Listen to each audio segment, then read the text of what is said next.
Well, hi everybody. Welcome, welcome. I'm Melissa C. I'm a recovered compulsive overeater. I'm happy to be here tonight talking about this awesome topic. And welcome to the newcomers. We're really glad that you've joined us here. You're here on a good night because we're going to talk about the solution. I know for myself, when I came into the rooms of recovery, I knew I had a problem, and I couldn't imagine that there really would be a solution for my problem. And so this chapter brings us such welcome news. So I'm gonna jump right into it. It says on page 17 that we are people who would not who normally would not mix, but there exists among us a fellowship, a friendliness, and an understanding which is indescribably wonderful. That we're like the passengers, it goes on, that we're like the passengers of a great liner the moment after rescue from shipwreck, when camaraderie, joyousness, and democracy pervade the vessel from steerage to captain's table. So we have this camaraderie, this sense of togetherness, this friendship, this joyousness, and a democracy, right? That we're no one is above anyone else. And here it's like from the captain's table to steerage. And because the common, in that situation, right, the common denominator is all of them have been saved, right? Have been rescued. And so, but here's the difference, because unlike the feelings of the ship's passengers, however, our joy in escape from disaster does not subside as we go our individual ways. So, they get rescued from a shipwreck, and oh yay, we're all equal. This sense of friendliness, this warmth, this connection, and then everybody goes their separate ways. And like that's it.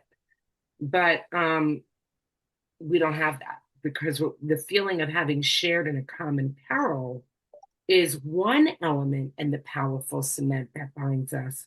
So the fact that we all have this problem might be one of the things that binds us, but that is not it entirely, because that in itself would never have held us together as we are now joined.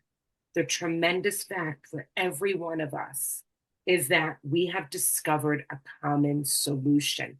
So it's not our common problem that binds us, it's our common solution that binds us. We have a way out on which we can absolutely agree and upon which we can join in brotherly and harmonious action. This is the great news this book carries to those who suffer from alcoholism. So if I think about this, it's like, we're talking about people who would not normally mix, who have varieties of different life experiences. And, I've been in work meetings, and I can tell you that, you can have a lot of people with a lot of different ideas and a lot of different groups. But we actually agree on one idea and we join together to share this great news. And so that paragraph talks about friendships that come from being rescued. And our relationship continues. And I think it's because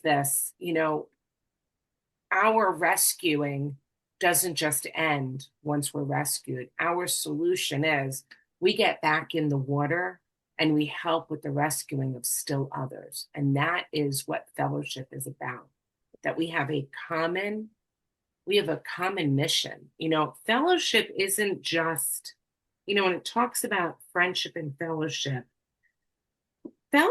isn't just a bunch of people who, like each other, right? Fellowship is a group of people who have a shared mission, who share a common set of principles, a common set of beliefs, and that endeavor to do the work together.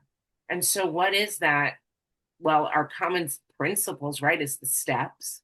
Our common belief is that a relationship with a creator, having had a spiritual awakening, can solve this problem. Like that's what we believe. And so then our focus is in helping other people form their own relationship with God. That's the mission. That's what fellowship is about. In page 18, it says an illness of this sort, as we have come to believe it as an illness, involves those about us in a way no other human sickness can. If a person has cancer, all are sorry for him, and no one is angry or hurt. But not so with the alcoholic illness, for there goes all annihilation of all the things worthwhile in life. So, I'll tell you, the disease of compulsive eating rarely is even viewed as a disease or like even an addiction. It's like really very low on the radar of what people consider to be a real problem. We often hear it's just a matter of self control and discipline. Get a little willpower, and so we get very little understanding and we don't even give it to ourselves. We say things like, I should be able to do this, I should be able to control this. And the frustrating thing, I think, with this disease is that, unlike other diseases, the sick person often has no enthusiasm for the treatment. Like, you can call someone, you can meet somebody who's like desperate and is like, I'll do anything, I'll do anything. And then you give them something to do, and there goes the enthusiasm, right? And I think that's why it's so important that we take step one, because step one is I have no solution. I've got nothing on my own power. And I think it's, you know, um, we're lectured and ridiculed often, and many times, like fat shamed or body shamed. There's a lot of emphasis on the body. And although, like, I have to say, I suffered miserably and in the disease, and so did my family, because it made me like too sick to parent with enthusiasm. I didn't have the physical stamina, and I didn't have the healthy enough body to do some of the heavy lifting of my own parenting. I was so busy getting my selfish needs met that I didn't show up, the way that I ought to. And you know, and I didn't take this problem very seriously, even though I was suffering miserably. I didn't really take it seriously. And, hearing that it's a disease was an important part of the process, although it's not enough. It's not the entire solution. It's, oh, find out you have a disease. That's the solution. That's not the solution. What that does is it makes me like more enthusiastic for the solution. But that in and of itself is not the solution. And, doctors repeatedly attempted to scare me, and family members have sat me down and they tried to tell me that they were worried, and nothing worked, except something obviously did. Otherwise, I wouldn't be here talking about it today, no longer suffering. So, what did persuade me? What does persuade others? That's other compulsive eaters. That's other people with the shared problem. And page 18 says this, but the ex problem drinker who has found this solution, who is properly armed with facts about himself, can generally win the entire confidence of another alcoholic in a few hours. Until such an understanding is reached, little or nothing can be accomplished. So we're being given directions on how to carry the message, how to win the confidence of others. First of all, you have to be an ex problem drinker, an ex problem eater, not a non drinker or a problem drinker who's still drinking, right? The requirement for really carrying the message is that you're not suffering currently, right? That you've got abstinence, that you've experienced a miraculous, intervention, and that when we carry the message, we don't use frothy emotional appeal. We are armed with facts about ourselves. And so we talk about ourselves and our experiences. And what I find most seems to draw a fellow compulsive overeater in is when I share stories of my own suffering. Not when I get up and I say, look at me, I'm doing so great today. Everything's wonderful. I'm so happy and my body is a normal size and I don't eat compulsively. That's great, right? That's not really what draws people in. It's when I tell you the facts about myself. When I share stories of my own suffering, what that does is it piques the interest, it gets the attention of the addict, not because I'm still suffering, but because they can see that's no longer the case, right? But they can hear that I have experience with it. And the next paragraph also tells me precisely how to approach someone. So it says here that the man who is making the approach has had the same difficulty, that he obviously knows what he's talking about, that his whole deportment shouts at the new prospect that he is a man with a real answer, that he has no attitude of holier than thou, nothing whatever except the sincere desire to be helpful, that there are no fees to pay, no axes to grind, no people to please, no lectures to be endured. These are the conditions we have found most effective. So, what's effective? The right information delivered from a calm and hopefully humble messenger. Hopefully, someone that's not up there, carrying the message with a superior attitude, that we ought not to act superior to one another. Nor should we have an axe to grind, meaning a complaint that must be discussed. So I'm not going to be up here, with, airing my issues with pay and weigh programs or other offshoots of recovery programs. There's many of them. It's never going to be my position to tell you all those other things are horrible and they don't work, or anybody else's way of having found recovery. Like, that's not a useful messenger. If I point out the flaws, that's not it. It's not an axe to grind, right? Um, and even like the ills of like the food industry or the diet industry, like that is not a helpful way to share. The recovered fellow should have the right demeanor. The way that they carry themselves is louder than their words. Like, they should carry themselves in a manner that demonstrates that they have found the way out. Page 19 through 20. Of necessity, there'll have to be discussion of matters medical, psychiatric, social, and religious. We are aware that these matters are from their very nature controversial. Nothing would please us so much as to write a book which would contain no basis for contention or argument. We shall do our utmost to achieve that ideal. Most of us sense that real tolerance of other people's shortcomings and viewpoints and respect for their opinions or attitudes, which make us more useful to others. Our very lives as ex-problem drinkers depend upon our constant thought of others and how we may help meet their needs. So, in recovery, there may be conversations that involve topics that might seem to incite disagreements, debates, and disputes. But our solution means that we are going to proceed carefully. We don't set out to instigate problems. Why not? Why can't we do that? Because it's not useful. We're told here it's not useful and it's not helpful. And our solution is to be useful and helpful, to meet people's needs.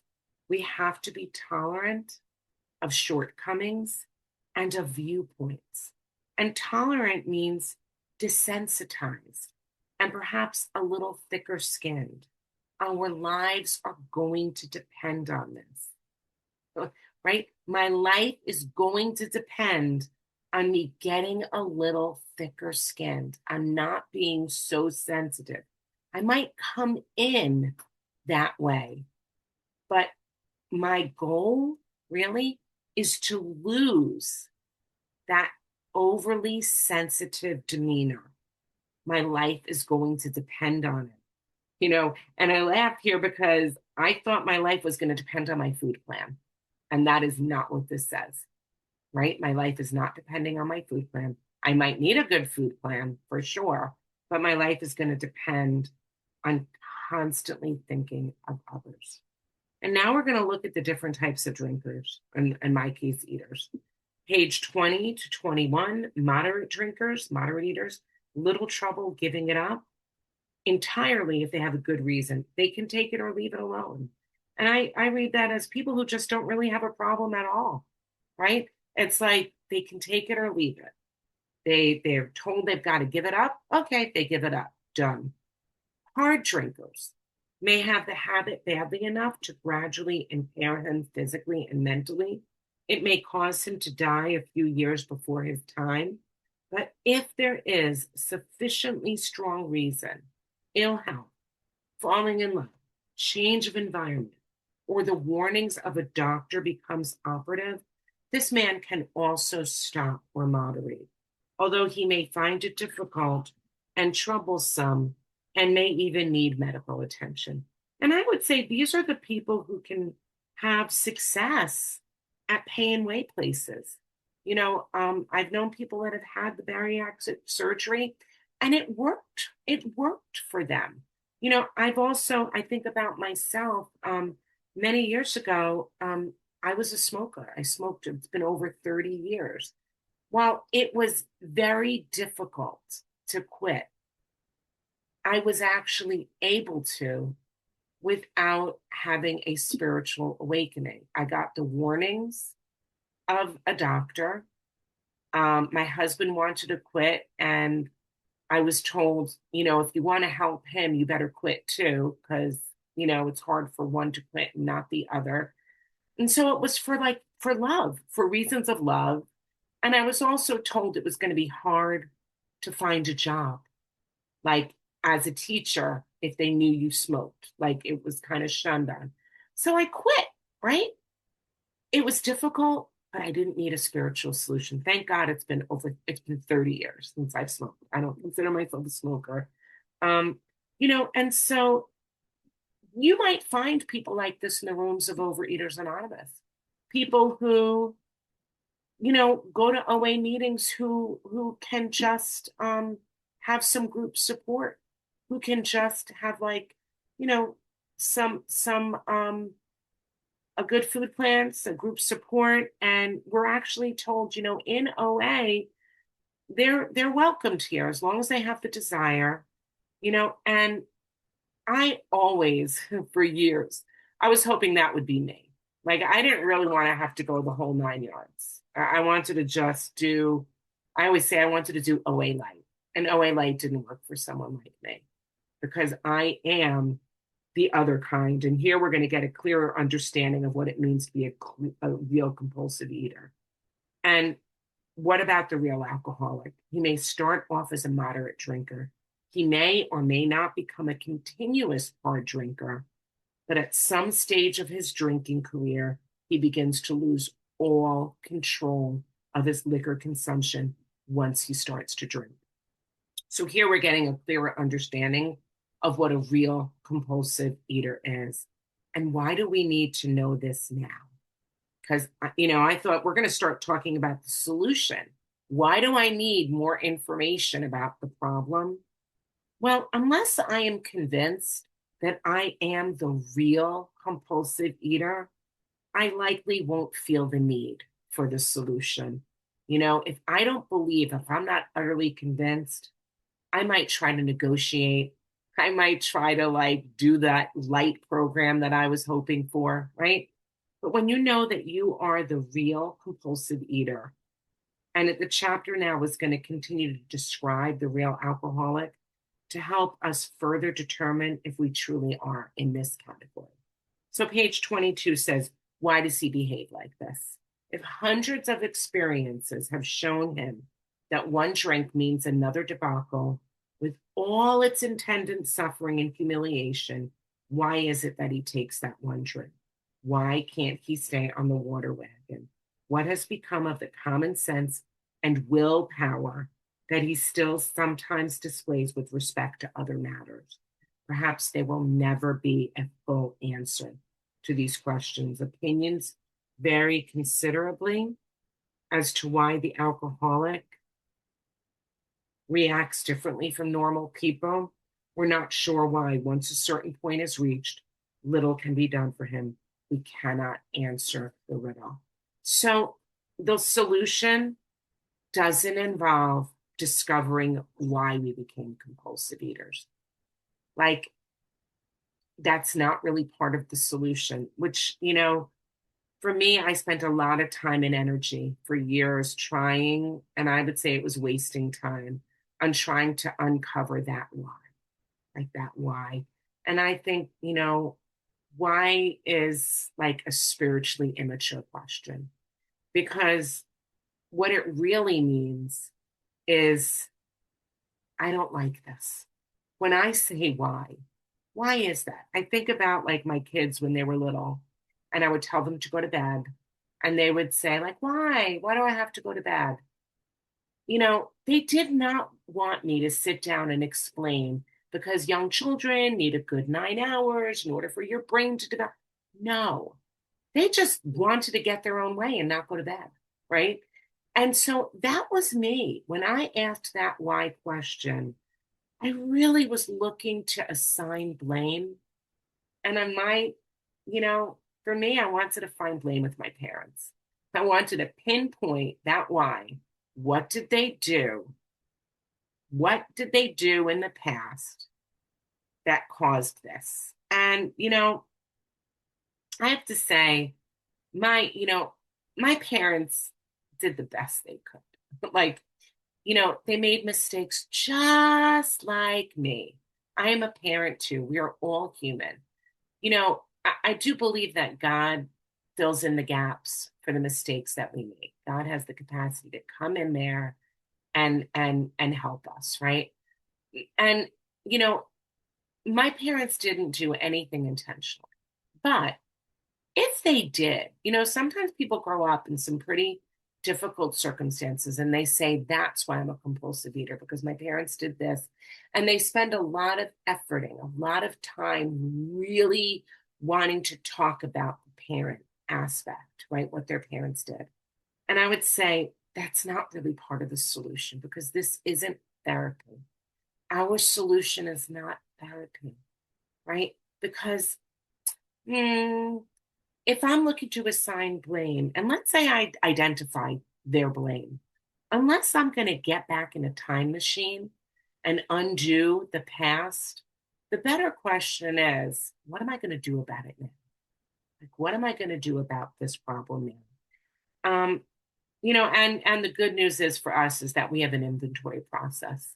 And once I went through the inventory process, I realized, yeah, those problems then they kind of lost their hold on me, the bite on me. Page 23 says this: these observations would be academic and pointless if our friend never took the first drink, thereby setting a terrible cycle in motion. Therefore, the main problem of the alcoholic centers in his mind, not in his body. So that is where my main problem is. It is in my mind. And thankfully, this is a program my sponsor said to me years ago. I told her it sounded like I was going to be brainwashed here. And she said, your brain might be dirty. You might need a good washing. And so, yeah, my mind needed to be changed. I needed a new way of thinking, right? And so, if you ask him why he started in that last bender, the chances are he will offer you any one of 100 alibis. And an alibi is an explanation, a reason, an excuse, a defense. You know, those are the lies that my mind creates to get my mind to get me to eat. And I think it's the easiest believable lie because it's created by the person that needs to believe it, right? Of course, it's going to sound, those I was told, and it really is true that my mind lies to me in my own voice. It knows exactly what to say, right? So, you know, um, my brain in those moments would minimize the danger of the food, that it sounds reasonable and not really like a problem to take that extra bite. And, it says here they sound like the philosophy of the man who, having a headache, beats himself on the head with a hammer so that he can't feel the ache.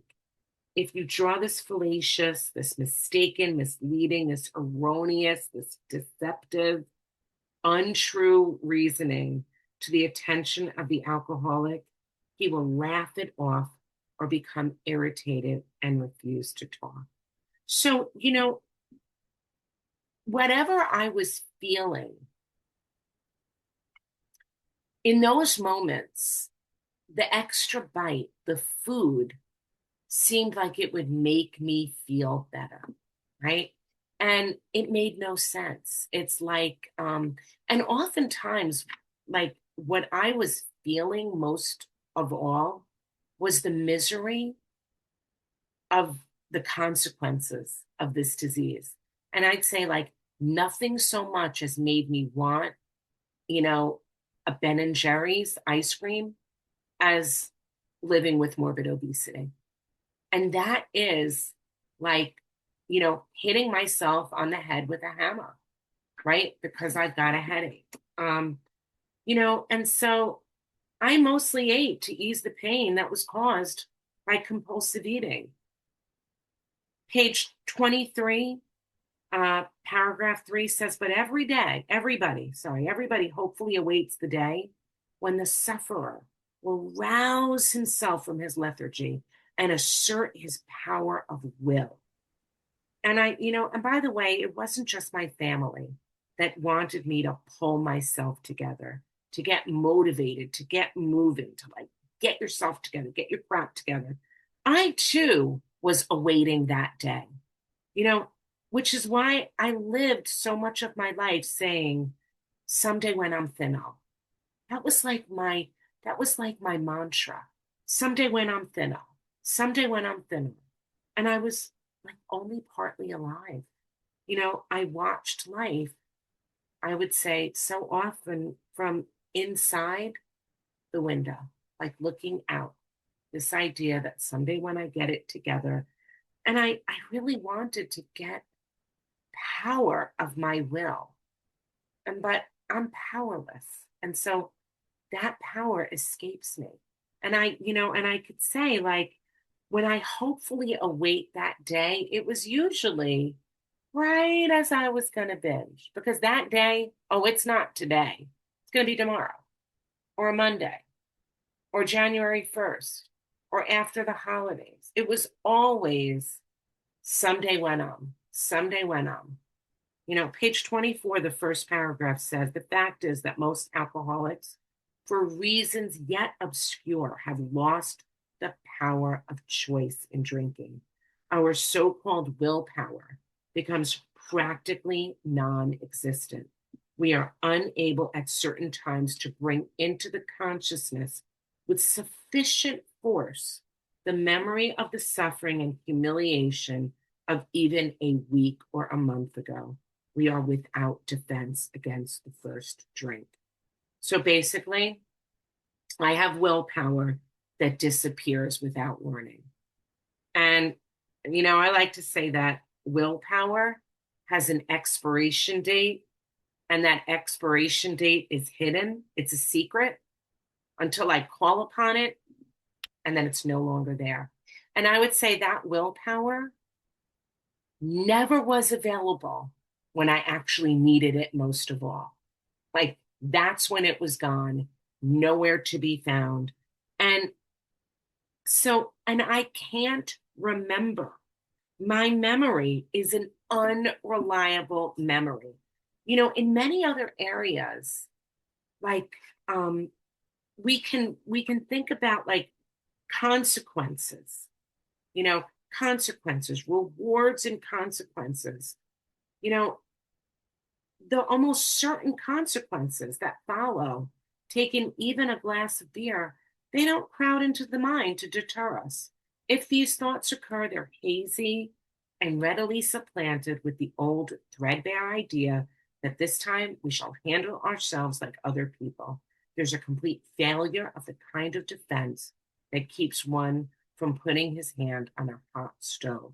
So, I put my hand on a hot stove or I do something that causes me some pain and discomfort. That's like consequences or rewards, like something I don't do something and then I get something favorable, or I do something and I get something favorable, right? And those are generally effective when it comes to managing behaviors, right? Those work really well. They work well. I'm looking at my dog. They worked really well when I was training my dog. Like, you spray him with a little water when you want him to stop doing something, give him a treat when you want him to do something good. It works with small children, like we get all the time. We're always given like rewards or consequences. But here's the thing, that's if you have a problem or something that is manageable. And this problem is unmanageable because we are powerless. I am powerless to it. So rewards and consequences don't work. You know, for me, I have to say, like, what I failed to remember, sometimes I would think, I'll just have two, I'll just have a couple, I'll just have it now, right? I'll just have it now. Sometimes I would set out and say, I am gonna binge. That's it. I'm gonna binge. But tomorrow, I'm gonna get it back together again. And what I failed to remember was that tomorrow I won't get it back together again. That I had years of trying to get it back together again. And the other thing that I think I failed to remember, because this is the hardest spot of all, I would be at a certain point where I was eating all the time. And I knew I was going to binge.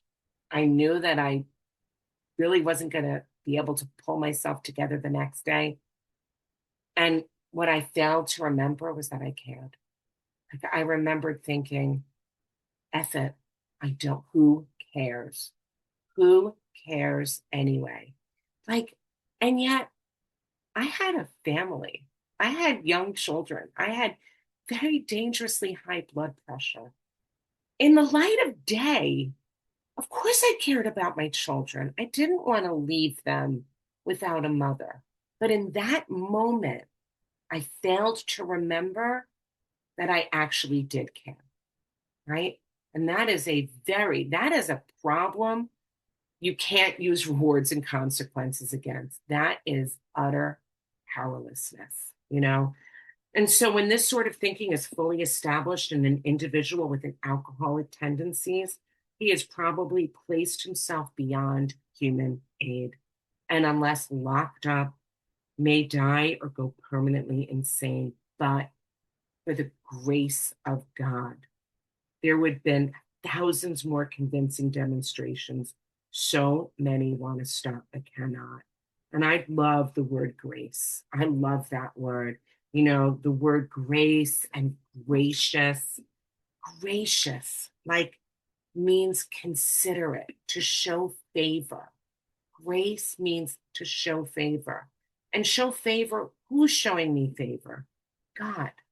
That my solution is that God is gracious, meaning favorably inclined towards us, that he wants to show us favor, to do what is best for us. So my entire recovery is reliant on the consideration and favor of my creator. My entire recovery is only because I have a God that cares, that's considerate, and shows me favor. And that this favor is unmerited, unearned, and always available. It's only by aligning myself that I can live in a state where I can actually access that grace. And that grace is the solution. That is the solution. So there is a solution. Here we're told almost none of us liked. Here now we're going to find out how we sort of make it available to us. Self-searching, the leveling of our pride, the confession of our shortcomings, which the process requires for its successful consummation. Meaning to complete, to finalize. When you consummate something, it's you like finalize it, like in a marriage, right? But we saw that it really worked in others, and we had come to believe in the hopelessness and futility of life as we had been living in it. We have found much of heaven, and we have been rocketed into a fourth dimension of existence of which we've not even dreamed. So I have to say, I did not dream of living in the fourth dimension. Like, you know what my dreams were? I wanted to wear smaller size clothes. Like that was my dream. I wanted, I wanted to stop eating. I wanted to be a normal, healthy body weight. And I think, God is so gracious because my dreams were so small and that his dreams for me were so much greater, right? Fourth dimension is what it means to live in a recovered state, that we have heaven, that we have like heaven right here on earth. And, the great fact, and I love this part, because this is what this is when somebody asks you, like, what happened? Like, what is it? Okay, well, here it is. The great fact is just this and nothing less. That we have had deep and effective spiritual experiences, which have revolutionized our whole attitude toward life, toward our fellows, and towards God's universe. The central fact of our lives today is the absolute certainty that our Creator has entered into our hearts and lives in a way which is indeed miraculous. He has commenced to accomplish those things for us which we could never do for ourselves. And so, one of the things that grabs me here is this is a fact. We are saying that this is a fact. And it is the central fact that I am certain. So there's no agnosticism at this point. Because if I am certain that God's existence, that God is favorable towards me, that he's entered my heart and my life and did the miraculous for me, that's not a position of uncertainty. That's not a, well, maybe it's God. It might have been God. No, it is God, right? And that for me is the central fact of my life. All other facts center around that fact. I am certain of it. And the reason I'm certain of it is that God did for me that which I could never do for myself on my own power, right? And that I am a different person today. The solution for me is that I can feel God's existence inside of me. I can feel it. I have a relationship with a living and loving Creator that is gracious and powerful. And, one of my favorite names for God is found in We Agnostics on page 56. And I always call this to mind when I think about what it means to have a deep and effective spiritual experience. On page 56, it calls God the presence of infinite power and love, right? And that, when asked, what is the solution? That's what I can point to. A process that, when complete, allows me, this normal, like teacher, middle-aged like woman to have a relationship with with a power that is infinitely powerful and loving. And that power makes eating my alcoholic foods uninteresting. Like, and change my whole perspective, all the ways that I view my life. And while he did that, he also drove out the desire to eat those foods that once were my master, right? Bottom of page 25. If you are as seriously alcoholic as we were, we believe there is no middle of the road solution. We were in a position where life was becoming impossible.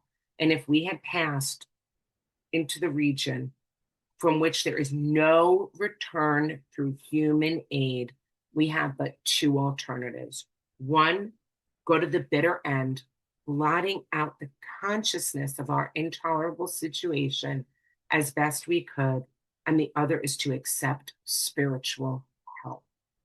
And this we did because we honestly wanted to.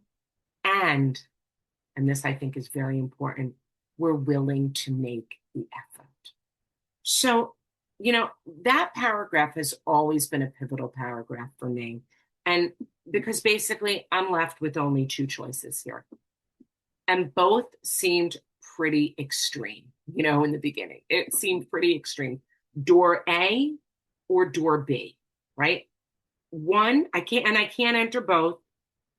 And I can't like hang out in the hallway anymore. My life is impossible. It's like you're either going to go through door A and door B. And door A, right, is like eat, it's like eat so that you can blot out being alive. Basically, for me, it was like eat myself into a state of being almost like in a coma, like The Walking Dead. And sometimes I look at pictures of myself in that period of my life. I look empty. I look vacant inside, like I like half existent. And that was like either I'm gonna blot out how miserable life is by just keep on eating, right? Just my life's getting so sucky that I can just try to eat until I'm numb. And actually, for me, that was becoming physically impossible because I could not consume enough to get me to that numb spot. It was like, it was a blessing. It just stopped working. I like couldn't numb myself out. And because the disease is progressive, it kept requiring more food, more food, more food. And the other one, though, right? And this is the better one, is to accept spiritual help. And I have to say, I wanted to accept spiritual help at that point. It was like the other choice was I'm going to do everything I was directed by my sponsor who had had a spiritual awakening. She was walking around a demonstration of the miraculous intervention of God, and I wanted what she had. And so I saw that there was this program and this set of directions, and I could get help. And I really wanted it. I wanted that vital spiritual experience, right? And so on page 27, it talks about that vital spiritual experience. And I want to say, when it says here, this we did because we honestly wanted to and were willing to make the effort, that's a very important paragraph as a sponsor to drill down on with another person, because oftentimes the things that feel like a lot of work, a lot of things to do, I will get met with, that's a lot. That's a lot. You're really asking me to do a lot. That's a lot of work. And I never disagree. I never say, no, it's not. It's not that big a deal. You can do it. I always agree. I say, you're right. It is a lot of work. But do you want to? Do you honestly want to? And are you willing to make the effort? Because there is going to be effort involved, right? And the vital spiritual experience on page 27 says this. Here's what a vital spiritual experience is: huge emotional displacements and rearrangements, ideas, emotions, and attitudes, which were once the guiding forces of the lives of these men, are suddenly cast to one side, and a completely new set of conceptions and motives begin to dominate them. And, and then there's this asterisk that talks about the spiritual experience. And that if you need further explanation about that personality change they're referring to. And basically, what I can say is that I am not the same woman I used to be. There's a part in Bill's story where when he meets Ebby and he sees something is inwardly rearranged, that his roots grasped new soil. And I think for me, my roots grasped new soil. Those steps did what? It took my roots, it pulled them out of that polluted soil because, everything that I was clinging to was selfish. It was all for the betterment of me, or so I thought. And this process took my roots, it shook off that old corroded soil and put it in new soil, grasped new soil. And now the chapter continues to reassure those of us who have not had a strong religious background, as well as those who have, that it doesn't matter what we come here believing, right? It should not be an obstacle what you first come believing. Page 28 says, we've no desire to convince anyone that there's only one way by which faith can be acquired. If what we have learned and felt and seen means anything at all, it means that all of us, every single one of us, whatever our race, creed, or color, are the children of a living creator with whom we may form a relationship upon simple and understandable terms as soon as we are willing and honest enough to try. So we need a relationship with God, and it doesn't matter at all like what your religion is when you come in, or like even if you have one, right, when you first enter. And those having religious affiliations shouldn't find anything disturbing to their beliefs or ceremonies. There's no friction among us over such matters. We think it's no concern of ours what religious bodies our members identify themselves with as individuals. And so my solution is that I'm going to find a relationship with a living creator, right? And that on simple terms. And, when I read that paragraph, I think this book must be God inspired because it was written at a period in time, of period of history, period of time where the idea of something being available to all races, all creeds, all colors, that was not a common like belief system. And yet here it is. So when I read this, I think this is a demonstration that God's hand was surely guiding Bill's, as he was doing the writing. It could not have come from him. It was such a powerful, idea. Um, and so page 29 assures us that we find such convictions no great obstacle to a spiritual experience. Each individual in the personal stories describes in his own language and from his own point of view the way he established his relationship with God. So when we are asked, what is the solution? The answer is right here: to establish a relationship. And for me, I say friendship, companionship, connection, and that all the actions we take should be in order to establish this relationship and grow this relationship. After all these pages, that truly is the whole point. And that if that is the whole point, then all of our shares should center around this overarching goal, right? So my shares are to help people who are listening to determine, yes, I'm one of them, right? Yes, I'm one of you. Yes, I have this.